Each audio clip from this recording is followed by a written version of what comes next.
भक्ताचं नाव आहे हरिभक्त.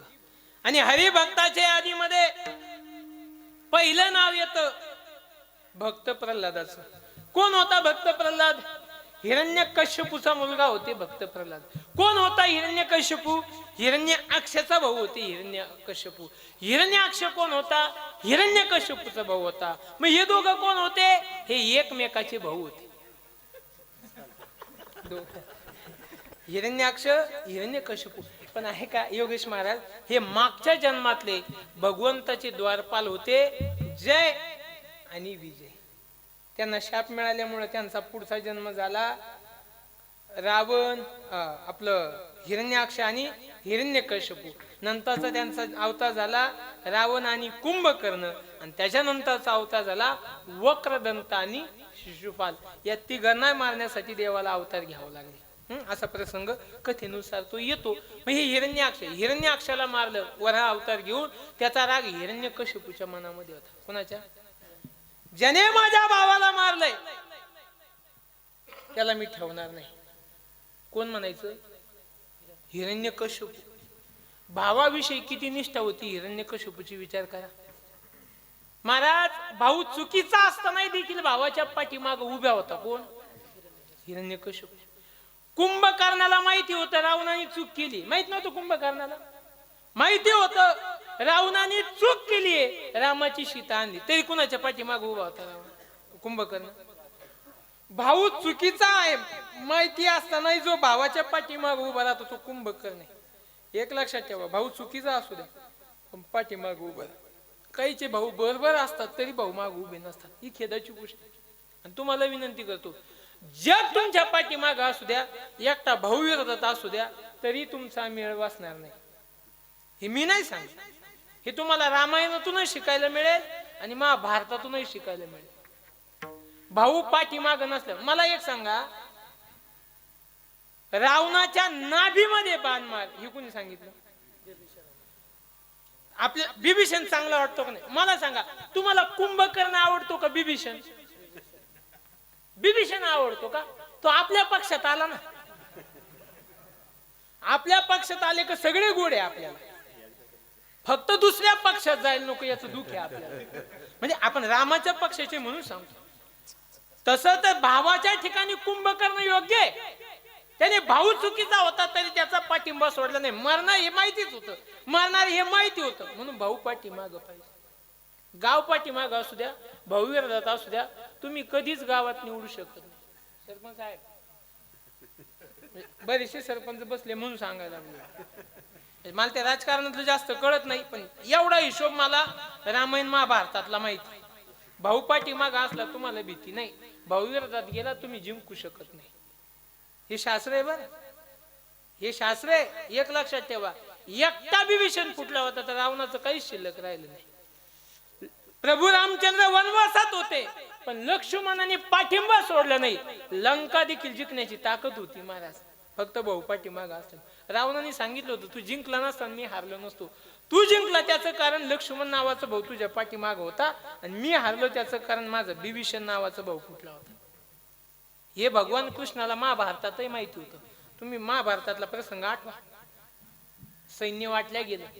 भगवान कृष्ण कुणाच्या बाजूने लढले? पांडवांच्या. आणि बाकीचं सैन्य कोणाकडे दिलं? नुसतं सैन्य नाही गेलं, बलराम दादाही तिकडेच गेले. आणि युद्धाचा प्रसंग आला, दोन्ही सैन्याच्या मध्ये रथ उभा केला आणि लक्षात आलं माझा बलराम नावाचा भाऊ तर तिकड नाही.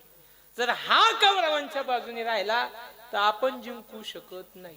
हे कोणाला माहिती होतं? हे कृष्णाला माहिती होतं. मग याला आपल्या बाजूने घेता येणार नाही आणि त्यांच्या बाजूने राहिला तर आपण जिंकू शकत नाही. मग हा आपल्या का आला नाही पाहिजे, त्यांच्याकडे नाही राहिला पाहिजे, मग काहीतरी राजकारण खेळलं पाहिजे. ज्याला लय राजकारणाचा छंद आहे ना, त्यांनी हे प्रसंग लक्षात ठेवावे. कामी येतात महाराज. काही म्हणताय ते म्हातारे माणसांनी कीर्तन नाही नाही, ज्याला राजकारण करायचंय बरं का सरपंच, त्यांनी हे ऐका. लय मुद्द्याचं आहे, तुमच्या फायद्याचं आहे, याचं मला काही देऊ नका, पण फायद्याचं आहे ती घेऊन या. आमचे दुसरे पण आले ना म्हणून सांगायला लागलोय. बघा काय झालं महाराज, दोन्ही सैन्याच्या रथ मध्ये उभा केला आणि आवाज दिला, दादा, ए बलराम दादा इकडे. बलराम दादा म्हटले अरे तू तिकडे मी इकडे 2 मिनिटं लगेच जा. बलराम दादा आले. कशाला बोलवलं? कृष्णा कशाला बोल? म्हणजे कानकर इकडे. अरे मोठ्याने बोला, आता काय कानात बोलायचे दिवस आहे का? नाही म्हणजे कानकर इकडे. म्हणजे काय? जाऊन कौरवांना माझा राम राम सांग. काय सांगितलं? कान इकडं कर, जाऊन कौरवांना माझा राम राम सांग. बलराम दादा म्हणे का रे हे मोठ्याने सांगू शकत नव्हता का? बरं इथूनही तू सांगितलं असतं त्यांनी. नाही नाही तुझ्या कानात सांगणं गरजेचं होतं. ते कौरव बघतच होते याच्या कानात काहीतरी सांगितलं. गेले बलराम दादा तिथं. ते लगेच म्हणले काय सांगितलं कानात? काय नाही तुम्हाला राम राम सांगितलं. ते म्हणले तुझ्या कानात काय सांगितलं ते सांग. अरे तुम्हाला राम राम सांगितलं. अजिबात नाही. कानात का सांगितलं? मोठ्याने का नाही सांगितलं? अरे तुम्हाला राम राम, तुमची शपथ बोल राम राम. नाही नाही नाही नाही नाही नाही, तुझ्या कानात काय सांगितलं ते सांग. अरे राम राम अजिबात नाही. तुझ्या कानात दुसरं काही ते, तू आम्हाला धोका देऊ शकतो, तू आमच्यात थांबू नको. हे पैसे घे आणि तीर्थयात्रेला जाय. बलराम दादाला तीर्थयात्रेला काढून दिलं होतं. तुम्हाला अजून सांग बघा, हिरण्यकश्यप भावाला मारला हिरण्याक्षाला, याचा राग अंतकरणामध्ये होता. तुम्हाला ज्याने माझ्या भावाला मारले त्याचं नाव माझ्या राज्यात घेऊ देणार नाही. नाव घेऊन येदी देवाचे हे ब्रीद हिरण्यकशिपूचे. गावातलं भजन बंद केलं. अजिबात कोणी भजन करायचं नाही ही सूचना दिली. गावातले भजन बंद पडले आणि शेवटी तो मला एवढ्यावरती भागणार नाही. आपल्यालाही भीती तर आपल्याला तपश्चर्या केली पाहिजे. तपश्चर्यासाठी हिरण्यकशिपू निघाला. तपश्चर्याला गेला. झाडाखाली उभा राहिला. ज्या झाडाखाली उभा राहिला त्या झाडावरती पोपट होता आणि त्या झाडावरचा पोपट बोलायला लागला. कोण बोलायला लागला? पोपट. ते म्हणाले महाराज पोपट बोलत होता? हो बोलत होता. काय बोलला पोपट? नारायण नारायण बोलला. योगेश महाराज, रामभाऊ काय बोला? नारायण नारायण. चंदूभाऊ काय बोला? माऊली काय बोला? बोला बोला काय बोला? बोला बोला काय बोला? म्हणा ना भजन तरी होईल. दुसरं काय होणार आहे आपल्याकडनं? एवढं तर होईल. काय बोलला पोपट? नारायण नारायण बोलला. हिरण्यकशिपू म्हटला पोपट नारायण नारायण बोलला, आज आपल्याला तपश्चर्या करायची नाही. तुम्ही म्हणाल महाराज पण पोपट कसा काय नारायण नारायण बोलला? ऐका, तो जुना पोपट होता म्हणून नारायण नारायण बोलला. तो जर का नवीन पोपट हा असता तो नारायण नारायण नाही, तो मिठू मिठू बोलला असता. तो जुना पोपट होता, नारायण नारायण बोलला. हिरण्यकशिपू म्हटला तपश्चर्येसाठी आजचा दिवस चांगला नाही, जाऊ आपण निघून. महाराज एवढे बारीक विनोद कळाले पाहिजे, नाही तर काही पुढे डोकं आपटून घ्यावा काही महाराज. बघा हिरण्यकशिपू म्हटला आपल्यासाठी आजचा दिवस चांगला नाही, आपण शकून झाला. ज्याच्या नावाला विरोध करायला आलो त्याचं नाव कानावरती आलं. काय घडलाय? आपण शकून, शुभ शकून नाही. आणि आपण सर्व मंडळी शकून, अपशकून आणि शुभ शकून हे मानणारे लोक मानतो का रे? मांजर आडवी जाणे शकून आहे का अपशकून आहे? अपशकून. बरं मांजर कोणत्या हाताला गेल्यावर शुभ शकून आहे, कोणत्या हाताला गेल्यावर अपशकून आहे? नाही नाही तुम्हाला विचारतो मी. ऐका, शास्त्रानुसार मांजर आपण असं चाललो आणि आपल्या या हाताला गेली तर हा काय? शुभ शकून. ती उजव्या हाताला गेली तर काय? पण तुम्हाला विनंती आहे मांजरीच्या नादी लागू नका, आपले आपले काम पहा. तर त्या मांजरीच्या वर्षावर शुभ ना अशुभ करताय महाराज. ती तिच्या कामाला चालली, आपण आपल्या कामाला. काही लोक निवळ येडे महाराज. एकाला मांजर आडवी गेली, आमच्या गावातलं होतं ते. पोराला पोरगी 37 वर्षाचं पोरग झालं, बायकोच नाही. ती बायको त्या पोराला ती पोरगी नेमकं बोलवून आलं, ते पोरगी बघायचं चाललं. गावाच्या बाहेर निघालो चेतू, त्याला गेली मांजर आडवी. ती तिथून आलं वाट्यावरच रडत बसलं. मी म्हणलं नाना रडाय काय झालं? म्हणले महाराज पोराला पोरगी बघायला चाललो होतो. मग काय झालं रडायला? म्हणजे अहो मांजर आडवी गेली, मी पोराचं लग्न नाही होणार. काही येडा माणूस असतो, पण अशा लोकांना समजूनही फायदा नसतो. मी सरळ त्या रस्त्याने पुढे आलो. जी मांजर आडवी गेली होती का ती रस्त्याच्या कडेला बसली होती. तिने पुढचे दोन्ही पाय असे ठेवलेले. मी जवळ गेलो, म्हणलं मनीमाऊ. रडत होती ती. ए मनीमाऊ अगं काय झालं तुला रडायला? म्हणे महाराज सकाळी सकाळी उंदर पाहायला चालले होते. मग झालं काय? तुमच्या गावातले ते नाना आडवे गेले, एक उंदीर मला भेटणार. अशी मांजर पाहिली का तुम्ही?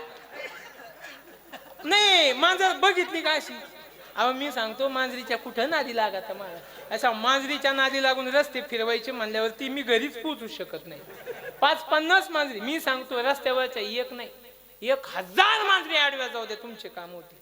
किती किती रस्त्यावरच्या एक नाही 1000 मांजरी जरी आडव्या गेल्या तरी तुमचे काम होतील. फक्त घरातली मांजर आडवी गेली नाही पाहिजे. नाही नाही, ऐका ना, तुम्ही दुसरीकडे जाताय, मला दुसरं सांगायचंय. घरातली म्हणजे मी पाळलेली सांगतोय, तुमच्या मनातली नाही महाराज. याला रात्रभर थांबायचं निधी संकलनासाठी, असं कसं काय? मी घरातली नाही, तुम्हाला पाळलेली सांगतो. पाळलेली असते ना त्यांना शकून अपशकून करते सांगतो. ते म्हटलं अपशकून झाला. हिरण्यकशिपू घरी निघून आले. घरी निघून आल्यानंतर महाराज कयाधूने विचारलं, का हो तुम्ही तपश्चर्येला गेले होते, मग का परत आले? म्हणजे अगं ज्या झाडाखाली बसलो ना, त्या उभा राहिलो, त्या झाडावर पोपट होता आणि झाडावरचा पोपट नारायण नारायण बोलला. कयाधूला इतका आनंद झाला, बाई कधीच यांच्या मुखामध्ये नारायण नारायण भजन आलं नाही, कधीच नारायण नारायण बोलले नाही. पण तिला लय आनंद झाला. म्हणजे जाऊ दे, त्या पोपटाच्या का होईना निमित्ताने आपला पोपट नारायण, आपला नवरा नारायण नारायण बोलला, याचा तिला आनंद झाला होता. आनंद वाटला तिला. बाहेर निघून गेलं. ते होतं कधी कधी असं नाही, तेच म्हणायचं होतं मला. म्हणजे कधीच ना बोललेले, पण आज नारायण नारायण बोलले, याचा आनंद तिला झाला महाराज. ती म्हणली पाणी घ्या. कस काय पोपट? अगं खरं बोलला, काय बोलला ना. असा 108 वेळा जप करून घेतला. भक्त प्रल्हादाचं बीज गोवल्या गेलं. हे होते गर्भधारणापूर्वीचे संस्कार. नंतर त्या कयाधूला 7वा महिना चालू होता. इंद्र आला, उचलला, आकाश मार्गाने घेऊन चालला. इंद्र नारदानी सोडवलं. नारद महर्षीच्या आश्रमात राहू लागली. त्यावेळेला नारद महर्षीचं भजन चालायचं, नारायण नारायण. हे त्या गर्भावरती झालेले गर्भ संस्कार आहे. आणि भक्त प्रल्हादाचा जन्म झाला आणि नारद महर्षींनी भजनाचा त्या मंत्र दिला, नारायण नारायण. हे झाले बाल संस्कार. 3ही कालावधीमध्ये चांगले संस्कार झाले. सत्वर उच्चारे प्रल्हादे बिंबला. चांगला उच्चार कानावरती पडला आणि सतत नारायण नारायण भजन करू लागला. हिरण्यकशिपू तपश्चर्या करून आले. पुन्हा आल्यानंतर त्या हिरण्यकशिपूने बघितलं, वाट्यावरच भजन चालू. ए कुणाचं पोरग आहे? आपलंच. मला आपल्या खानदानीत कोणी हरिपाठाला गेलं नाही, खानदानीत कोणी भजन केलं नाही. आणि आपल्या कुळामध्ये भजन करणार आलं कसं काय? आमचे कुळी नव्हते ऐसे. हेची पिशे निवडले. हिरण्यकशिपू म्हटला, बंद कर बाळा भजन. बाबा होणार नाही का? मला त्या भजनाची सवय लागली, माझी मज झाली. अनावर वाचा छंद या नामाचा घेतला से. माझी वाणी माझा ऐकत नाही बाबा, बंद कर. नाही होणार. मग उकडत्या तेलाच्या कढईत कड्यावरून ढकलून देणं, हातीच्या पाय, भरपूर यातना दिल्या. प्रल्हादाशी पिता करीतो जाचनी परितो स्मरे मनी नारायण. पण महाराज काहीच झालं नाही प्रल्हादाला. का? जगाचा मालक वाचवणारा होता. शेवटी देव राखेतया मारील कोण. वा वा. देव राखेतया मारील कोण. देव राखेतया मारील देव राखेतया मारील कोण. नमुना काटा हिंडता वना. नमुना काटा हिंडता वना. देव राखेतया मारील कोण. देव राखेतया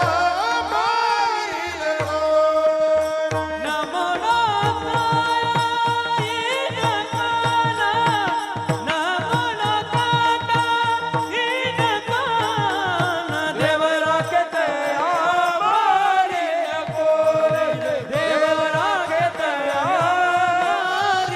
कोण. देव राखेतया मारील कोण. न मोडे काटा हिंडता वन. जाको राखे साया मार न सके कोय. जग सब बैरी हुआ बाल न बाका होय. ज्याला देव तारतो त्याला कुणीच काही करू शकत नाही. राग आला हिरण्यकशिपूला, करे त्या देवाचं नाव घेतो. तो तुझा देव कुठे? म्हणजे बाबा माझा देव कुठं आहे, कुठं आहे हे विचारण्यापेक्षा माझा देव कुठं नाही हे विचारलं असतं तर बरं झालं असतं. म्हणजे कुठं आहे तुझा देव? म्हणजे माझा देव सगळीकडे आहे. येरू म्हणे काष्टी पाशानी सकळ आहे वनमाळी. जेत तेत. तुकोबरायांच्या भाषेत सांगायचं झालं तर देव सगळीकडे वसलेला. विठ्ठल जडी तुम्ही भरला.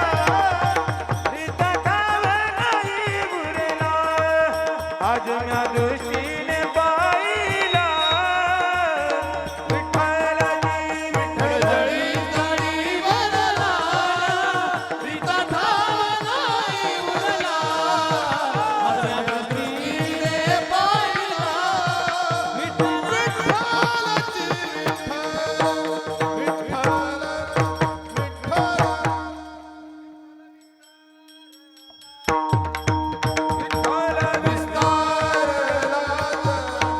सप्तही पाताळे भरोनी विठ्ठल व्यापक त्रिभुवनी विठ्ठल मोनी मानसे विठ्ठल कुळीचे दैवत विठ्ठल कुळीचे दैवत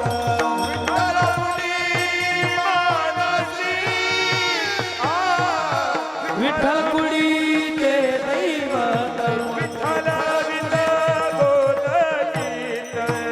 देव आहे देव आहे देव आहे देव आहे देव आहे देव आहे देव आहे देव आहे देव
विठ्ठल जळी स्थळी भरला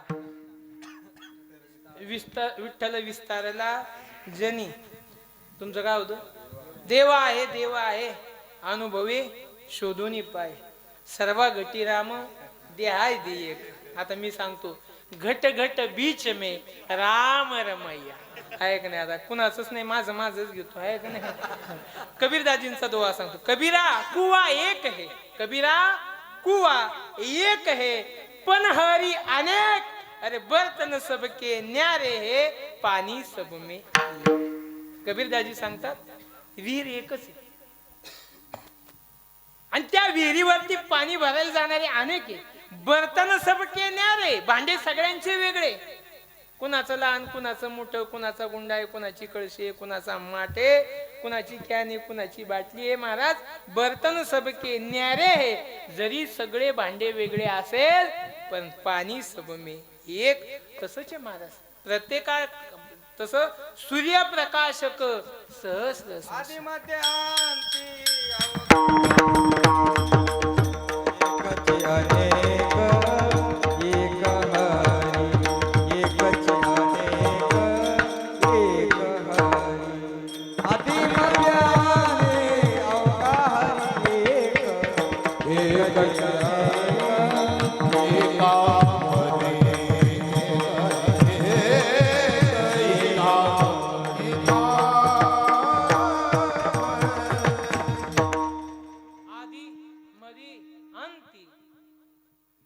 अवघा हरी सगळीकडे देव एक आहे का नाही प्रमाण आलं नाही असे आले बाबाला आता चांदी नाही आहे का नाही सगळीकडे देव आहे माझा देव कुठं नाही हे विचारा ना बाबा, सर्वांच्या गटात आहे.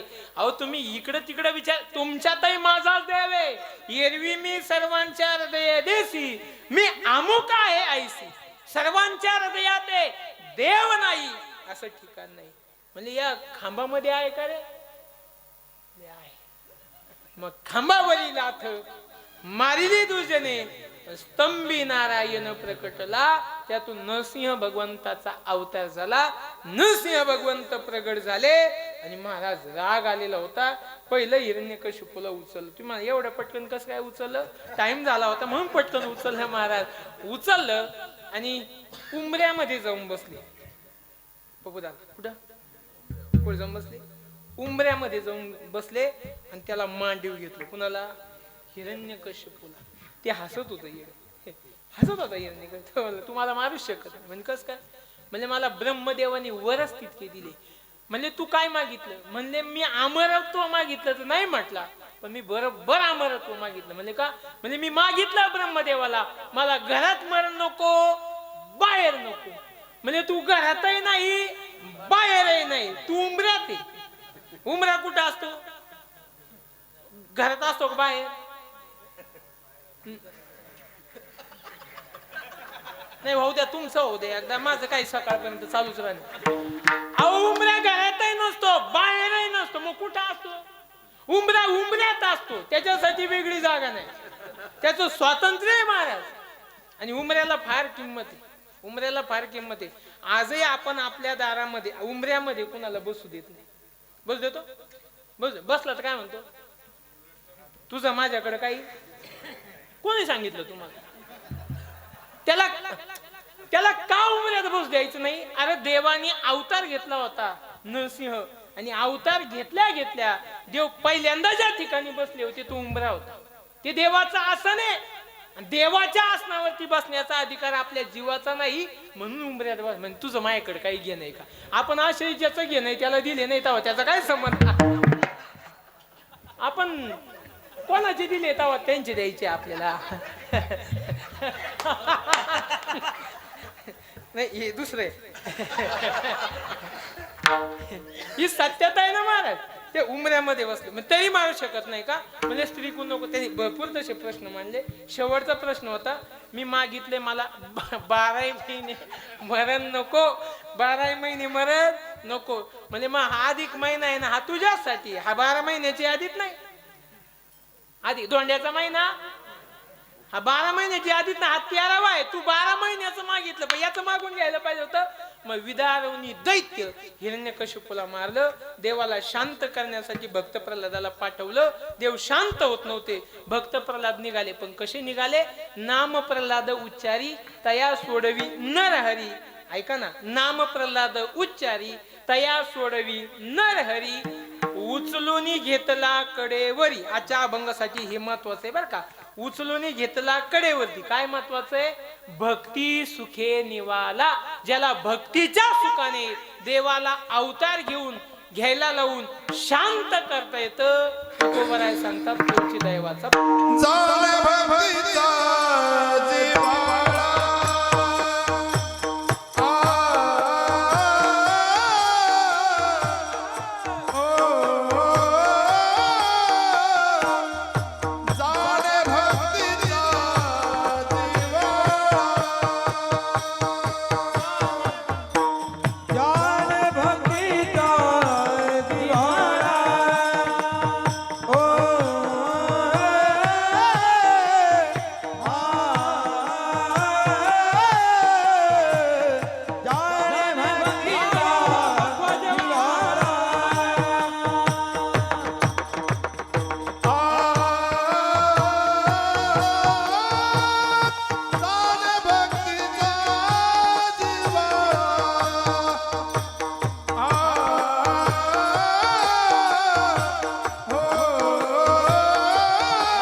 वैभव महाराज अतिशय आवाज गोडवा मधुरता त्या आवाजाची ही सर्व महाराज एक एकाहुनी बळे हे रत्न आहे महाराज सर्वांचे धन्यवाद जगद्गुरु तुकोबाराय सांगतात त्याला मी दैवाचा पुतळा मानतो ज्याला भक्तीच्या जोरावरती देवाला प्रकट करून शांत करता येतो तोची दैवाचा पुतळा महाराज ठीक आहे एखाद्याला भक्ती कळत नसेल परंतु त्याच्याकडे विद्वत्ता असेल ज्ञान असेल 4 वेद 6 शास्त्र 18 पुराण मुखोद्गत असतील तो पंडित या पदापर्यंत प्राप्त झाला असेल तर तुकोबाराय सांगतात तो मला मान्य नाही आणि नाही माझे मन हो का पंडित इथं ज्ञानाला किंमत नाही मग इथं भक्तीला आणि प्रेमाला किंमत आहे म्हणून नाथ बाबा सांगतात ना भक्ती प्रेमा विना ज्ञान नको देवा अभिमान नित्य नवा बिना भक्तीचं आणि बिना प्रेमाचं जे ज्ञान येतं त्या ज्ञानामध्ये अभिमान असतो ज्ञानेश्वरी सरळ पाठ करणे ही भक्ती आहे पण ज्ञानेश्वरी उलटी पाठ करणे हा अहंकार म्हणजे ऐकायला जड जाईल ज्यांची उलटी पाठ आहे त्यांना अजून जड जाईल गीता सरळ पाठ करणे ही भक्ती आहे पण गीता उलटी पाठ करून दाखवणं हा अहंकारच हरिपाठ सरळ पाठ करणे ही भक्तीच आहे हरि महाराज उलटी ज्ञानेश्वरी पाठ बर तूच लिहायला गे अरे जर ज्ञानेश्वरी उलटीचा जर अधिकार असता तर ज्ञानोबारायांनी सरळ लिहिली नसती हा अहंकार आहे हे बघा तुमच्याकडे विद्वत्ता या विद्वत्तेला फार महत्व आहे महाराज खरंच विद्वत्ता आहे काही लोक खरंच विद्वत्तेच्या बाबतीमध्ये वैभवशाली महाराज मी तुम्हाला एका वक्त्याचं नाव सांगतो एवढी विद्वत्ता आहे महाराज हे उलटन सरळ म्हणण्यामध्ये आदरणीय हरिभक्ती परायण ज्ञानेश्वर माऊली जळकेकर ज्ञानेश्वर माऊली पाटील माऊलींचं महाराज म्हणजे त्यांनी उलट पण त्यांचं म्हणत असताना कोणत्याही प्रमाणे कसे म्हणून दाखवू शकतो वैभव आहे ना महाराज ती विद्वत्ता आहे पण तेवढी नम्रता आहे तेवढं प्रेमी काहींकडे फक्त ज्ञान आहे पण महाराज त्या ज्ञानाला प्रेमाची जोड नाही नाथ बाबा सांगतात भक्ती असावी ज्ञान असावं पण भक्ती प्रेमा विरहित नसावं भक्ती प्रेमा विना ज्ञान नको देवा त्यामध्ये अभिमान असतो नम्रता आपल्याकडे यावी असं ज्ञान असावं अन्यथा तुकोबाराय सांगतात मी त्याला मानत नाही आणि नाही माझे मना हो का पंडित शहाणा मानतात कोणाला ज्याचं चित्त नामाच्या ठिकाणी जडलेले नामरूपी जडले चित्त त्याचा दास मी अंकित ज्याचं चित्त नामाच्या ठिकाणी जडले मी त्याचा दासत्व स्वीकारतो बाकी दुसरा माझ्या बुद्धीला मान्य नाही आणि नाही माझे मना हो का पंडित शहाणा कारण की आपली वेळ संपुष्टात आली 2 3 4 5 कितीतरी मिनिट माझे राहिले असतील म्हणून एकदा मोठ्या प्रेमाने विठोबा रखुमाई भजन करू आणि नंतर माझ्यानंतर बाबाई बोलतील तोपर्यंत काय कोणी जागा सोडू नका सर्वांनी वरती हात करा आधी महिला मंडळ पुरुष माणसं बाया वैव आव